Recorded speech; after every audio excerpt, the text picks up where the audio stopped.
Lembaga Riset Opini Publik di Indonesia, Indonesia Survey atau ISU, merilis hasil survei terbaru elektabilitas bakal calon presiden jelang pemilihan presiden 2024. Nama Sandiaga Uno meraih hasil survei tertinggi dalam bursa calon presiden 2024 di Sumatera Selatan. Sandiaga Uno dari hasil survei dengan 34,09%, Ganjar Pranowo dengan 22,81%. Sedangkan Prabowo Subianto dengan 10,58%, Anies Baswedan 6,39%, Puan Maharani 3,68%, Agus Harimurti Yudhoyono 3,30%, sementara Muhaimin Iskandar dengan 0,44%. Survei dilakukan selama hampir 1 bulan pada 1.588 responden di 17 kabupaten dan kota di Sumatera Selatan. Survei elektabilitas bakal capres ini memunculkan sejumlah kandidat yang digadang-gadang akan maju dalam pesta demokrasi 2024 mendatang.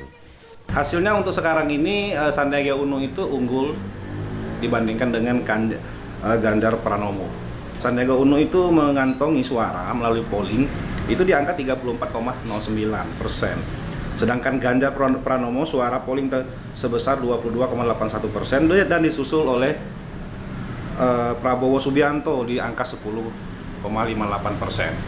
Nah, kalau kita lihat dari angka tersebut, setelah Prabowo itu disusul oleh Anies Baswedan di angka 6,39%. Setelah itu Puan Maharani di angka 3,68%. Hasil survei menunjukkan persaingan antar bakal capres masih sangat terbuka.